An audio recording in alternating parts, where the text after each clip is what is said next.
Bueno, muy buenos días, tardes o noches, según sea el momento en el que vean este video. Este es un video introductorio al curso titulado Psicología y Arquitectura, Estrategias Psicológicas aplicadas al diseño en arquitectura. Vamos a comenzar primero hablando del panóptico. ¿Qué es el panóptico? Vendría a ser un sistema carcelario diseñado por el filósofo Jeremy Bentham a finales del siglo XVIII, que lo que pretendía era controlar a los reos o presidiarios que habitaban este edificio, controlar no solamente sus conductas, sino inclusive sus pensamientos. Vaya propósito que tenía este filósofo. ¿Cuál sería ese mecanismo para lograr esto? Sería pues una cárcel que tiene una geometría circular axial. Eso quiere decir que es una cárcel que tiene un anillo perimétrico en cuyo anillo se encontrarían las diversas celdas, a manera de células individuales, y en el medio estaría una torre opaca, con fenestraciones bien calculadas, ¿no? Tipo mirillas, simplemente para poder observar lo que ocurre en las celdas de la periferia, porque estas celdas periféricas tendrían una característica particular, que hacia el interior pues son completamente diáfanas, solo tienen los barrotes, las rejas, ¿no? Y hacia la parte exterior también otra serie de barrotes, ¿no?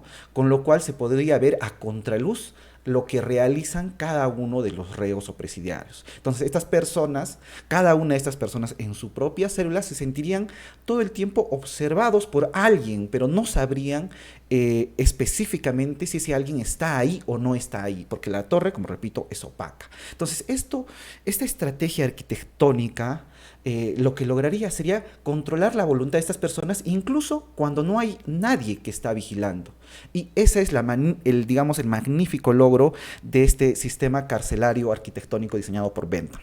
Ahora, esto será tomado, o yo pienso que será el punto de partida de la investigación de Michel Foucault sobre principios de los años 70 hasta la publicación del libro Vigilar y Castigar, donde desarrolla lo que él denomina el arte de las distribuciones. Habiendo observado, ¿no?, esta mecánica panóptica de la cual también habla en el libro, habiendo observado, él comienza a realizar una empresa, se sumerge en una empresa que consistiría en indagar, sumergirse en una gran cantidad de planos de ese momento histórico en el cual se estaban realizando varias reformas arquitectónicas, no solamente a nivel penitenciario, comenzaron a edificarse hospitales, colegios, él los llamaba los grandes encierros. Entonces, a partir del análisis digamos, el análisis funcional de cómo se operaba con los muros, fenestraciones, aberturas por dentro de los espacios,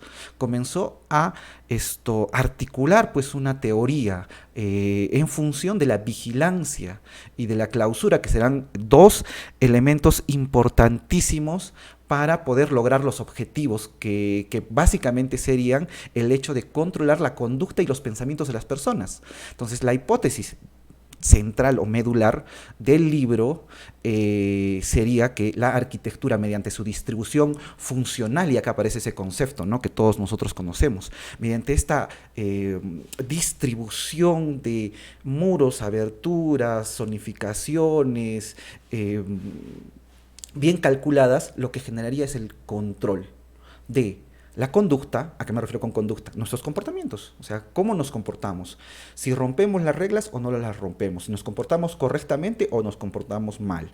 Entonces, esa conducta la regula y la controla la propia arquitectura. Pero de manera incluso mucho más cruel sería el hecho de controlar también nuestros pensamientos, porque mediante ciertas estrategias bastante puntuales se podría controlar incluso nuestros pensamientos, como instaurando dosis de culpa en las personas, que al sentirse mirados por alguien exterior, o sea, al no saber que lo miran, simplemente el hecho de sentirse mirado generaría e introduciría culpas en la persona. Y estas culpas, ¿qué es lo que van a ocasionar por efecto? El hecho que respetemos las reglas siempre.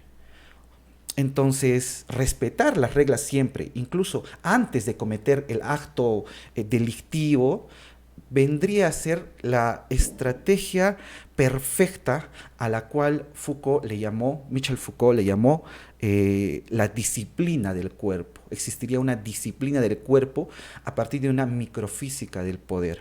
La arquitectura, con todas sus distribuciones, con toda su lógica, su racionalidad, su optimización, cosa que nunca había existido en la historia, comienza pues a disciplinar nuestros comportamientos, a tenernos pues siempre bien correctos, sin ningún tipo de, digamos, de transgresión a las normas o las reglas de nuestra sociedad o del edificio en el que habitamos. Ahora, puntualmente dentro de este libro Vigilar y Castigar desarrolla estos dos conceptos, el de la vigilancia y el de la clausura. Vamos a profundizar rapidito, no profundizar, vamos a hablar rapidito de estos dos conceptos. ¿Qué es la vigilancia? Básicamente el hecho de poder observar a alguien y sancionarlo en el momento que comete una transgresión, en el momento que rompe una regla o una norma. Entonces, la arquitectura nos facilita este ejercicio con aberturas bien calculadas. ¿Alguna vez se han puesto en pensar en esas ventanitas que suelen colocarse, por ejemplo, en muchos lugares, ¿no? En las aulas educativas, por ejemplo, una ventanita de tamaño rectangular o cuadrado a veces, para que alguna persona, no sé, un supervisor, un brigadier, pueda pasar por los pasillos y estar observando qué ocurre dentro de las aulas, por ejemplo. Entonces, esa ventanita es un instrumento de control. Hay muchas, ya lo vamos a ver en el desarrollo del curso, muchas estrategias arquitectónicas que lo que intentan es, mediante aberturas o poros o porosidades de los muros, losas, etcétera, generar esa vigilancia y poder castigar en el momento que se comete una transgresión. Ahora, por otro lado, la clausura. Hay tres tipos de clausura. El primer tipo es el clausura de zonificación, que consiste en un mecanismo arquitectónico de exclusión e inclusión. Se excluye a una cantidad de personas y se incluye por dentro a otro tipo de persona particular. Ya, por ejemplo, a nivel urbano, lo que serían los barrios residenciales de clases altas, excluyen a la población que no tiene cierta capacidad económica e incluyen a la población que sí tiene esa capacidad económica. Los guetos, por ejemplo, donde, por otra parte, digamos de manera contraria a lo que ocurre con las zonas residenciales, lo que se produce es la expulsión de ciertas poblaciones pauperizadas, disminuidas, qué sé yo, poblaciones muy pobres, poblaciones negras, poblaciones racializadas, etcétera, se los excluye en pequeños ámbitos urbanos. Eso sería un mecanismo de clausura a nivel urbano, a nivel, por ejemplo, de un edificio, lo que conocemos bastante, ¿no? Solo por poner un ejemplo, el hecho de, digamos, zonificar una zona para las actividades de servicio. Por ejemplo, en un centro comercial o en un mall. Tenemos las zonas de compra, que son de flujo heterogéneo de los compradores, pero hay zonas que nosotros no vemos y que no necesitamos ver, por eso el arquitecto las zonifica. Entonces, en esta zona habitarían personas pues, que están llevando productos de un lugar a otro, existirían hangares, depósitos, etcétera, una red de pasillos y escaleras internos que el público no tiene por qué ver. Ya bueno, esa sería también otra estrategia de zonificación, esta vez ya no urbano, sino dentro de un edificio. Además de las zonificaciones, existen las clausuras de agrupación celular. Y acá Paul Preciado tiene un texto magnífico que es Mear, Cagar, masculino, femenino, que te habla sobre los baños, los servicios higiénicos. Entonces, un servicio higiénico ya no es una zonificación, es una célula espacial, un habitáculo sellado o cerrado por muros, ¿no? Que impiden que alguien del exterior pueda ver hacia el interior. Está sellado, por eso está clausurado. Ahora, esta clausura lo que produce otra vez es el mecanismo de exclusión e inclusión.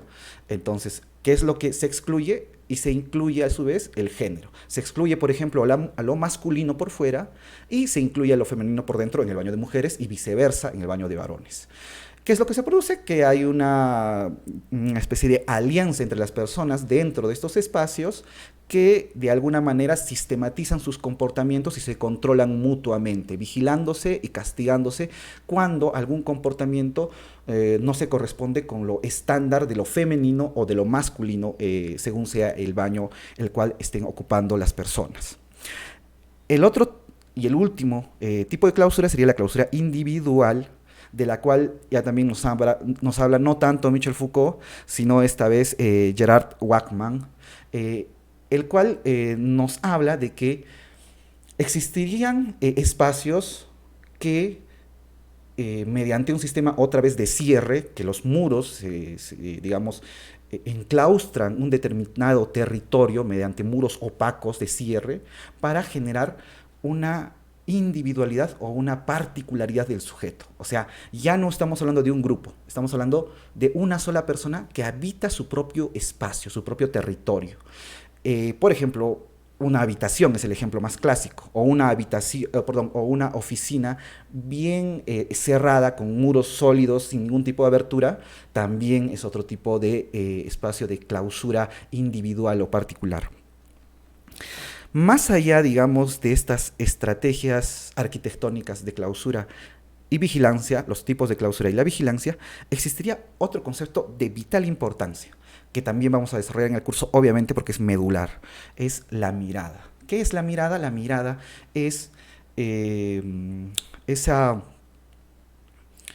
digamos, ese fenómeno por el cual un individuo o una persona se sabe mirado o se siente mirado.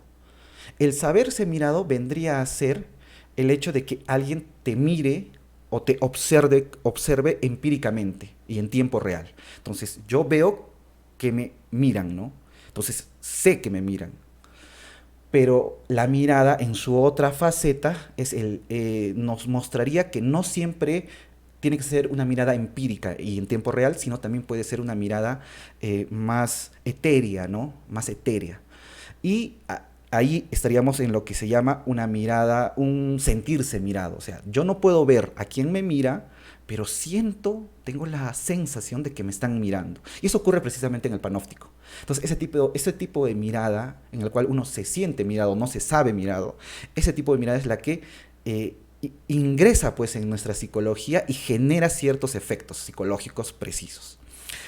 ¿Y por qué la mirada es tan importante? Porque la mirada tendrá como efecto nuestros comportamientos, o mejor dicho, la mirada vendrá a ser esa mirada que servirá o que funcionará como una policía o como un juez que regulará nuestros comportamientos y los aprobará en un caso y premiará o los castigará en otros, ¿no? Si nos comportamos mal.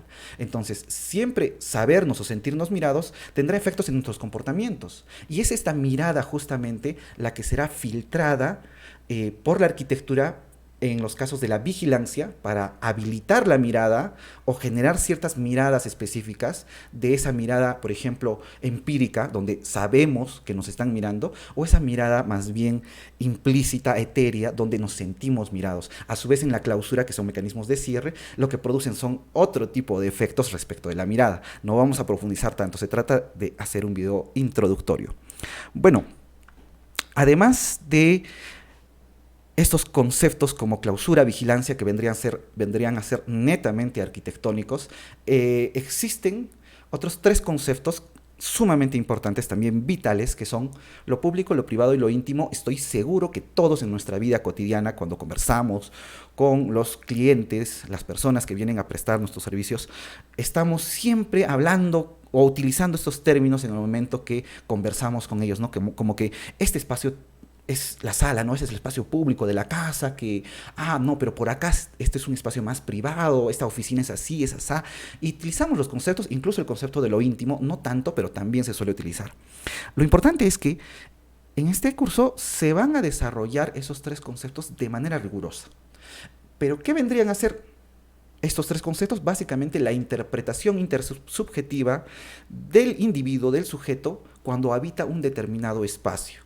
Cuando percibe, por ejemplo, ciertas ventanas, ciertas aberturas, o se percibe a sí mismo que está en un espacio clausurado y que está agrupado con personas que son muy parecidas a él mismo, y como que comienza a sentir que genera una especie de alianza, por ejemplo, en lo de los baños, ¿no? Como dice Paul Beatriz Preciado, hay una alianza entre lo femenino, en el caso del baño de mujeres, o en el caso del baño de varones, una alianza de lo masculino. Entonces, esa alianza es efecto de ese cierre. Y la interpretación de las personas ahí dentro es una interpretación de privacidad. Es nuestro mundo privado, ¿no? Nosotras las mujeres estamos en nuestra atmósfera privada. Nosotros los varones estamos en nuestra atmósfera viril. Aparece ese término del nosotros, ¿no? De lo privado. Lo público, por otro lado, es básicamente estar en un espacio heterogéneo, no homogéneo como en lo privado, donde hay personas que son parecidas, ¿no? Que generan alianzas. Más bien en lo público está lo heterogéneo. Todo tipo de personas nos encontramos en las calles, plazas, por ejemplo, con cualquier tipo de persona, pues no sé, todo tipo de trabajos, abogados, profesores, arquitectos, personal de servicio, qué sé yo, varones, mujeres, ancianos, niños, jóvenes, etcétera, etcétera, etcétera. Entonces es el espacio de lo público y de lo heterogéneo donde se vigila los comportamientos, se vigila una moral social, se vigila incluso la ley gubernamental, la que está pues en nuestras constituciones. Y finalmente lo íntimo, esto es bastante, bastante general, como se estarán dándose cuenta. En lo íntimo se cierra la puerta y cada individuo está en su pequeña célula íntima, en un pequeño territorio donde habita en soledad. Esto es lo particular. Si lo público nos habla de lo heterogéneo y lo privado nos habla de lo homogéneo, personas similares, lo íntimo nos habla de la soledad, del uno mismo, del encontrarnos con nosotros mismos. Y en ese lugar, ¿cómo se interpreta? O mejor dicho, ¿cómo se interpreta ese lugar? Se interpreta a partir de como hemos suprimido la mirada, sobre todo la mirada del saber, o sea, aquellos que nos miran de manera empírica y fáctica, habilitamos esa mirada de la sensación de sentirnos mirados. Entonces, dentro de nuestra habitación, a pesar de que nadie nos ve fácticamente, nos sentimos mirados y ocurren también cosas muy particulares en esa soledad que tienen que ver con nuestros juicios morales y cómo nos comportamos, porque se supone que en un espacio íntimo podemos transgredir las normas sociales, podemos estar desnudos, podemos ver cosas, no sé, cierto tipo de pornografía, por ejemplo, ser desordenados, comer sobre la cama, qué sé yo, ¿no? Cosas que rompan un poco, digamos, esos modales, esa moral, esa ley exterior, inclusive fumar marihuana, consumir drogas, que se supone están, pues, en alguna medida sancionadas por la ley exterior, pero dentro del espacio íntimo lo podemos hacer. Bueno, ocurren cosas también interesantes ahí. Lo importante es que en este curso se van a desarrollar estos temas, como por ejemplo la cuestión netamente arquitectónica con las dinámicas de vigilancia y clausura, y por otro lado, digamos, la otra faceta de este curso es cómo el sujeto interpreta esas clausuras y vigilancias para construir internamente lo que sería un espacio público o uno privado y uno íntimo. Esto nos va a ayudar pues de sobremanera para poder aplicarlo en nuestro ejercicio profesional. También relativizar el concepto de función, en lo que vamos a poner bastante acento, que siempre nos han enseñado que los edificios tienen que funcionar, pero no necesariamente la función también, digamos que trae sus problemas, ¿no? Problemas específicos que también vamos a comentar. Sobre la fecha. Este curso lo vamos a comenzar el día jueves, a ver, déjenme ver el calendario, no lo he revisado bien.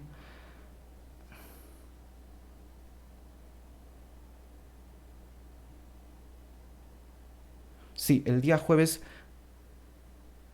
16 de febrero comienza este curso a las 7 de la noche España. Bueno, el curso está un poco más direccionado hacia España. También pueden matricularse personas de cualquier parte de Latinoamérica, habla hispana en general, etcétera. Pero va a ser a las 7 de la noche, hora España, jueves 16.